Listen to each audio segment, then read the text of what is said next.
A millionaire catches Maid dancing with his deaf twins. What they did next in the kitchen shocked him. Alexander Hayes's mansion stood tall in the quiet suburbs of the United States.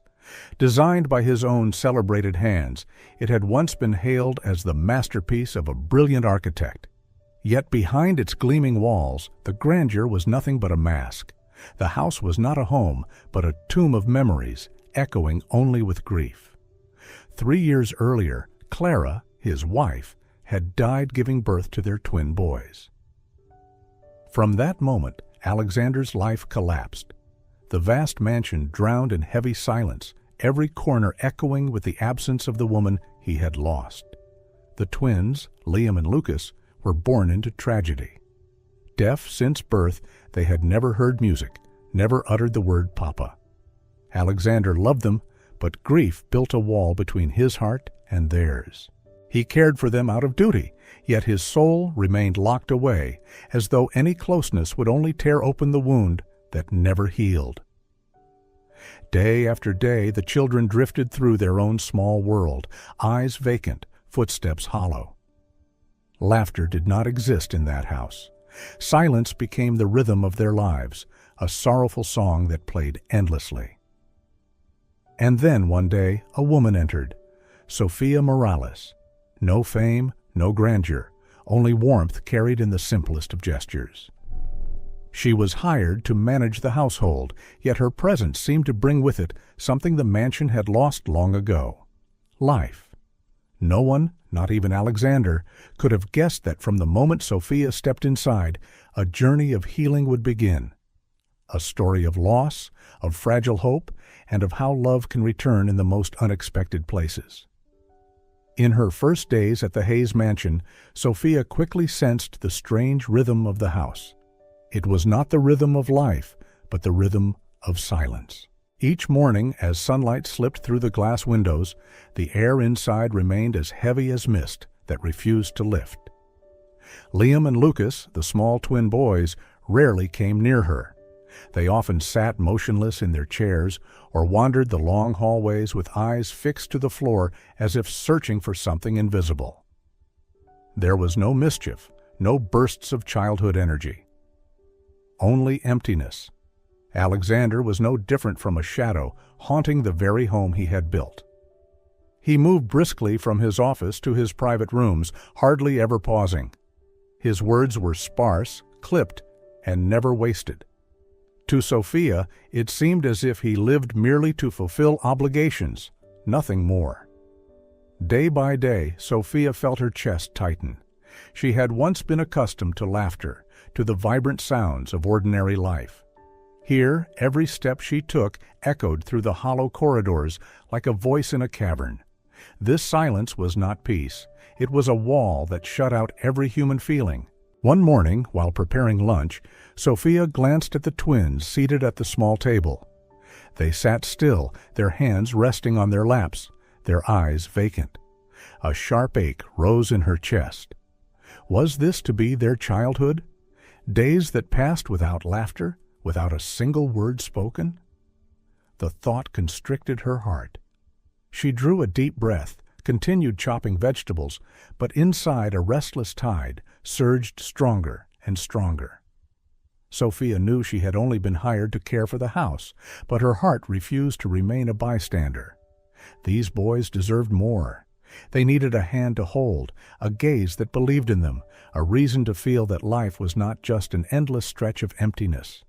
Sophia did not know where she would begin, but in the stillness of Liam and Lucas's eyes, she noticed the faintest crack, a fragile fracture in the shell of silence.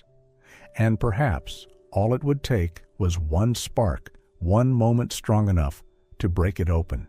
That afternoon, Sophia stood in the kitchen preparing lunch.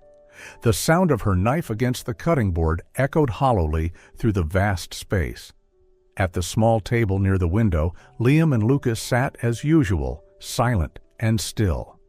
Their vacant eyes and neatly folded hands made them look like tiny statues placed out of place. In that moment, Sophia felt her chest tighten. She remembered her own childhood filled with noise, laughter, songs pouring from every corner, even arguments that were loud but alive. In stark contrast, the Hayes kitchen felt drained of life, a place where silence reigned. A sudden urge surged within her, so strong she could not ignore it. Without much thought, Sophia reached into her bag. The small speaker she always carried lay inside. She set it on the counter, drew in a deep breath, and pressed play. Music filled the room, a soulful melody, warm and vibrant, floating through the air. At first, nothing changed. Liam and Lucas remained motionless, their eyes distant. Sophia nearly scolded herself for acting on impulse. But then, something small shifted. Liam lifted his head, his brows furrowed as if questioning what had just happened. Lucas blinked rapidly, then began tapping his heel softly against the leg of his chair. Sophia's heart skipped. She dared not breathe too hard, afraid the moment would vanish. And then, a sound, a tiny laugh. Fragile, trembling, but real. Like the crack of light breaking through a sealed coffin, that laugh tore apart the heavy silence that had smothered the house for 3 long years. Instinct propelled Sophia forward. She set the speaker aside and began swaying her hips to the rhythm. She spun once, letting her hair follow the motion. "Come on, little gentleman." She smiled, knowing they could not hear her words, but hoping her eyes and laughter would carry the meaning. Liam tilted his head, then rocked his body faintly to the beat. Lucas slapped the table with his small hands before sliding off his chair, wobbling as he stood.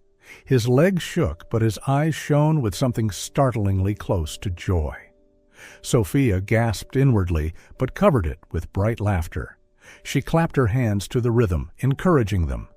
"That's it. Yes, that's perfect." Her lips moved, her radiant smile guiding them along.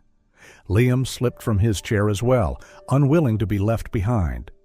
The 2 boys began to move around Sophia, awkward, unsteady, but alive. They spun, clapped, and burst into laughter, unlike anything the mansion had ever heard. Sophia bent down, dancing at their level, her vision blurring with tears of joy. In that moment, the kitchen was no longer a hollow room.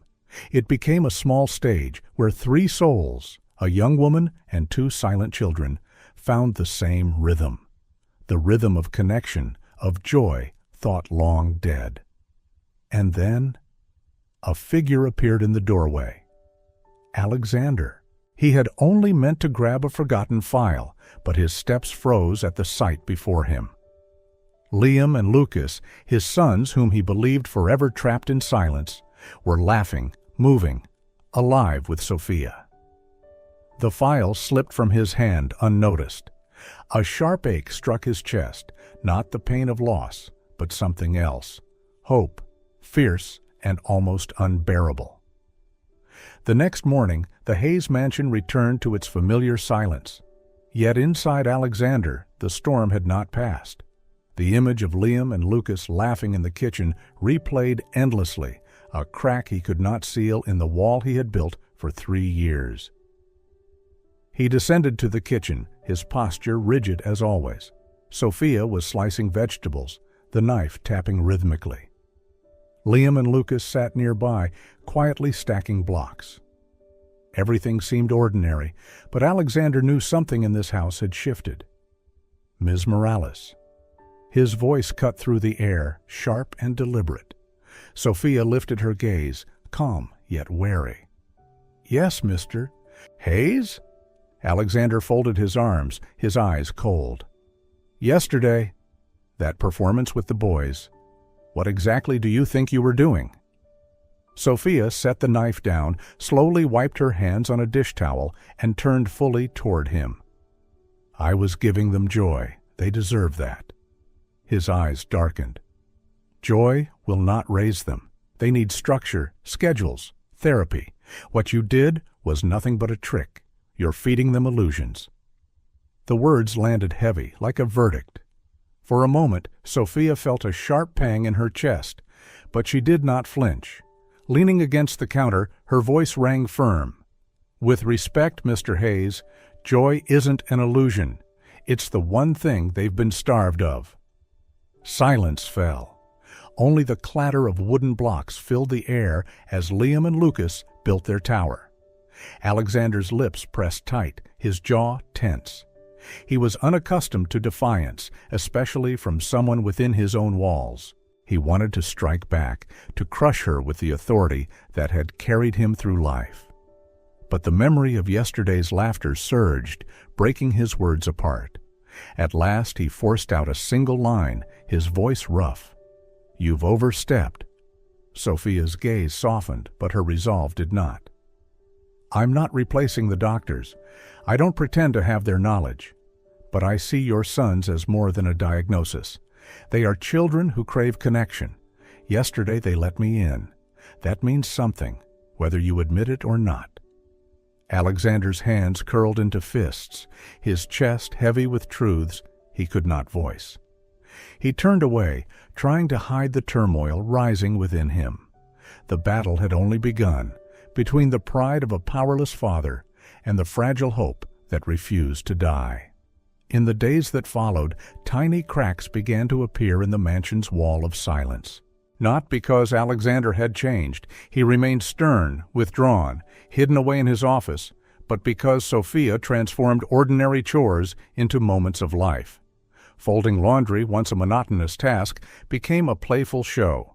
She held up a pair of socks, made them bicker in squeaky voices. Liam tilted his head, his lips twitching as if resisting a smile. Lucas shuffled closer, eyes locked with curiosity. When Liam finally reached out and snatched the sock character, Sophia pretended to lose, clapping and cheering as if he had just won a grand prize. A hesitant but radiant smile spread across Liam's face, bright enough to light the entire room. When it came time to sweep the floor, Sophia gripped the broom like a racing baton and declared, "Whoever reaches that corner first wins." Of course, the boys could not hear her words, but her gestures and bright eyes carried the challenge. Lucas wobbled forward, determined, while Liam darted after him, small feet thumping hard against the wood. When Sophia collapsed onto the floor, pretending to be out of breath, both boys fell onto her in laughter, their giggles ringing out like bells. Even washing dishes lost its dullness. Sophia dipped her hands into the suds, blowing until bubbles floated through the air like fragile balloons. Liam clapped his hands together with a pop, bursting one before erupting into laughter as though he had just discovered joy for the first time. Lucas pointed eagerly, his eyes wide, his mouth fumbling with sounds, broken syllables that hinted at an attempt to name what he saw. Alexander witnessed it all. He often lingered in the doorway, arms crossed, his face carefully stern. Yet in his eyes, flickers of light betrayed him. Jealousy gnawed. Why could she achieve in weeks what he had failed at for years? But mixed with it was pride and pain. Pride because his sons were smiling, alive. Pain because it should have been Emily, his wife, creating these moments, not Sophia. And so, day by day, the house that once felt like a frozen museum began to breathe again. Laughter, clumsy footsteps, the clatter of wooden blocks, all stitched together into a new melody. Not flawless, not polished, but undeniably their own. One late evening, after the twins had drifted into sleep, Sophia tidied the living room. She bent to collect scattered blocks and papers on the rug. Reaching for a ball that had rolled beneath the shelf, her eyes caught something above, hidden in dust. A silver frame, tucked away where no one ever touched. Balancing on her toes, she pulled it down. Wiping the glass with the hem of her shirt, she froze. Behind it was a radiant woman, eyes shimmering with warmth. Beside her stood Alexander, youthful, smiling wide, in a way Sophia had never seen, his arm wrapped around his wife. Happiness captured, locked in time. Clara, a woman Sophia had never met, yet whose presence lingered in every shadow of the mansion. She gazed long, her chest heavy with reverence and sorrow. This was not merely a memory, it was part of the house's very soul. Instead of placing it back on the high shelf, Sophia gently set the frame on a lower one, within reach of the children's eyes. Instinct told her Liam and Lucas needed to know this woman, not as an invisible absence, but as a love that once lived. The next morning, sunlight filled the living room as Liam wandered by the shelves. He stopped abruptly at the photo, his eyes widened, head tilted. Lucas joined him, curiosity bright in his face. The two boys stood silently, side by side. Then Liam slowly lifted his small hand, shaping a hesitant sign. "Mama?" Sophia's breath caught, her eyes blurred, but her smile remained tender. She nodded softly, whispering, "Yes, sweetheart, that's Mama." Lucas tried to mimic, fingers clumsy but determined. Both stared at the frame, their faces softened by something new. And then Alexander entered. He froze at the sight of his sons before the photograph. In their tiny hands, the sign was imperfect but unmistakable. Mama. A cold ache rushed through his chest. For years he had hidden that image, believing secrecy would shield them from sorrow. Yet here it was, revealed through their fragile hands. He stepped closer, breath caught in his throat. He wanted to snatch the photo away, but Liam and Lucas's eyes glimmered, waiting for him to confirm. In that instant, the wall he had built for 3 years collapsed. "Yes," his voice cracked, trembling like something torn from the depths. "That's Mama." Liam's face lit, his hand pressed to the glass. Lucas leaned into his father's shoulder, murmuring a broken sound. "Ma, Ma." Alexander bent low, gathering them both, tears streaming unchecked. For the first time, he shared Clara with them, not as a ghost buried away, but as a piece of family that had never been lost. That moment, when Alexander held his sons close beneath Clara's photograph, left a mark that could not be erased. The mansion, once suffocated by silence, now held a truth impossible to deny. Clara was still present, not in voice, but in the love reflected in her children's eyes. That night, Alexander lay awake for hours. He realized he had been wrong to believe that hiding memories could protect the boys. In truth, it was the hiding that had hollowed the house. Now, as he watched his sons shape the word Mama with trembling fingers, he knew he could never return to the old darkness. Sophia, quietly watching, sensed it too. The fortress around Alexander's heart had cracked. But memory alone would not be enough to bridge the distance. If father and sons were to find each other again, they needed more than remembrance. They needed a language, a way all three could share. And so Sophia began to search for a way to reach them, not only through music or laughter, but by giving Liam and Lucas the very tools to unlock the world and to open the door that would let Alexander step back into his children's hearts. For many nights after the house had fallen into silence, Sophia sat alone at the kitchen table. Before her lay a notebook filled with scribbles, sketches of hands, arrows marking directions, simple signs repeated over and over. The warm light of the lamp spilled across her tired but determined face. She was no specialist, held no degrees in therapy, but with her whole heart she longed to step into Liam and Lucas's world. If their ears could not hear, then their hands would become the door. That morning, Sophia sat on the floor with the twins. She opened her little notebook, drew in a breath, then slowly lifted her hand. Her fingers shaped a simple sign: play. Her lips formed the word at the same time, her eyes glowing with encouragement. Liam blinked. Lucas leaned forward, studying closely. Then both tried to mimic her. Their tiny fingers trembled, clumsy and incomplete. But Sophia cheered. "Yes, perfect!" She clapped, her eyes shining with pride. The air shifted. The boys giggled, tried again, this time clearer. The room seemed to bloom with light. Sophia continued. She placed her hand against her chest, moving gently into the second sign. Happy. She repeated it slowly, her lips syncing with her gesture. Liam attempted first, a short laugh bursting out, when Sophia nodded her approval. Lucas followed, awkward but radiant with determination. Finally, Sophia crossed her arms against her chest, her eyes shimmering. Love. She whispered the word, her voice trembling as if offering a gift. Lucas copied first, hesitant yet resolute. Liam stared for a moment, then folded his arms too. Tears stung Sophia's eyes. From the doorway, Alexander stood frozen. He had never seen his children so engaged, so alive. Each small gesture pierced the fortress around his heart. He longed to step forward, but his hands felt useless, clumsy, unworthy. Sophia looked up, meeting his gaze. There was no challenge in her eyes, only quiet encouragement. Her lips shaped a word without sound. Try. Alexander's throat tightened.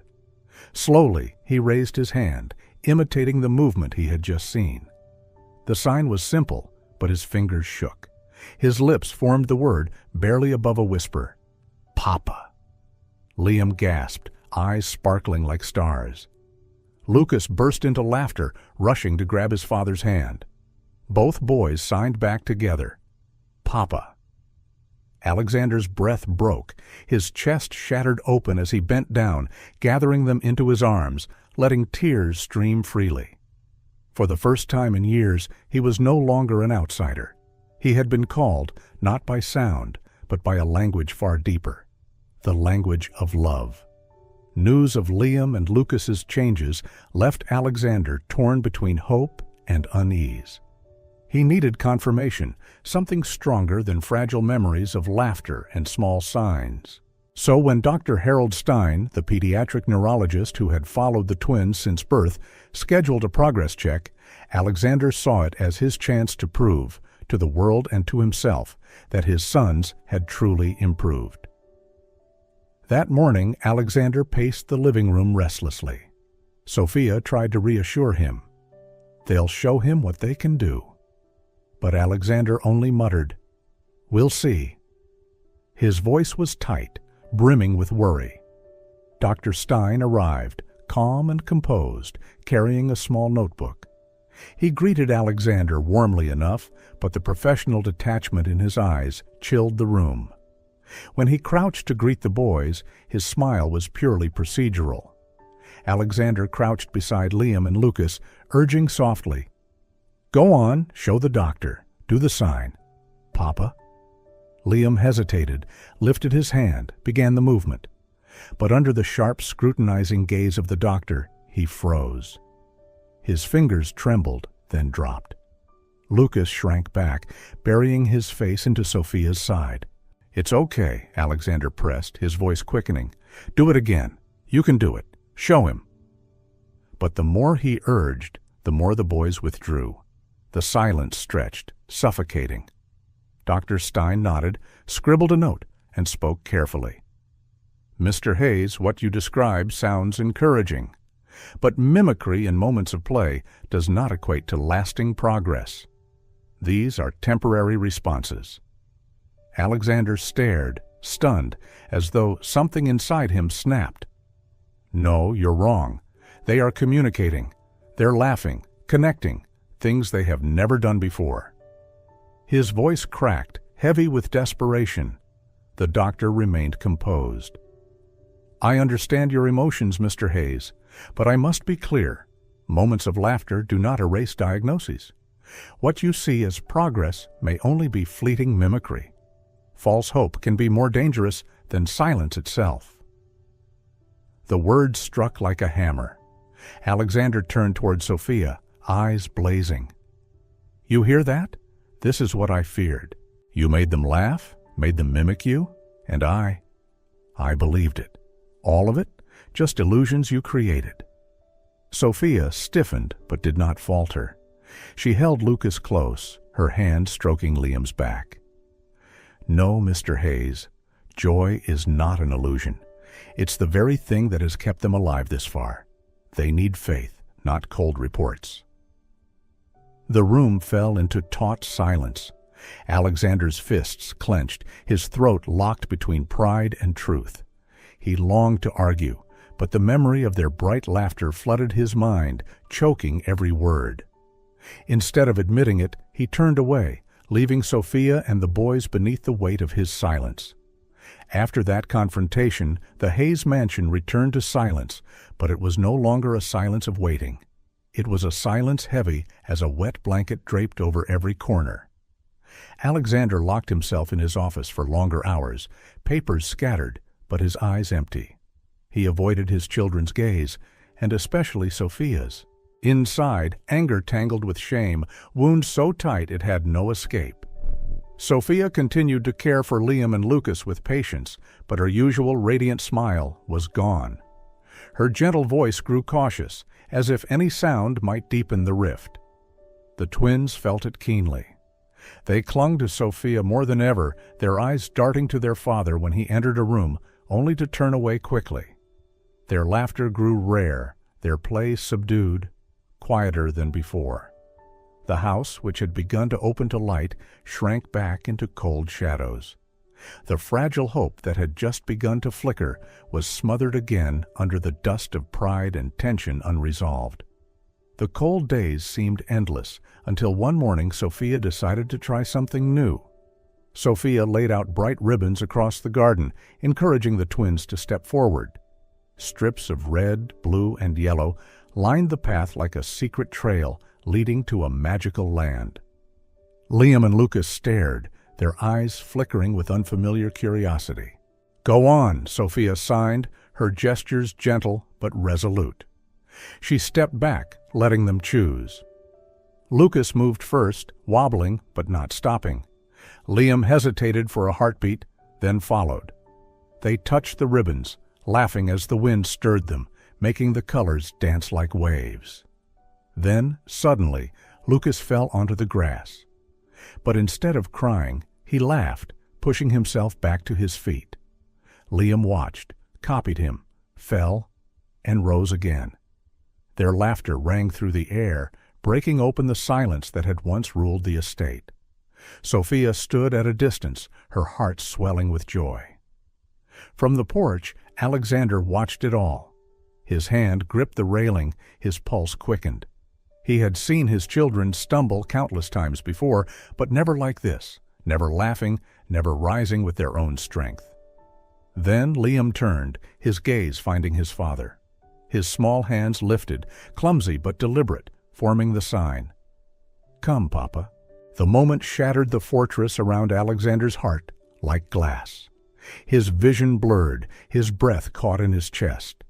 And then, as if years of grief had lost their grip all at once, he stumbled down the steps and ran toward them.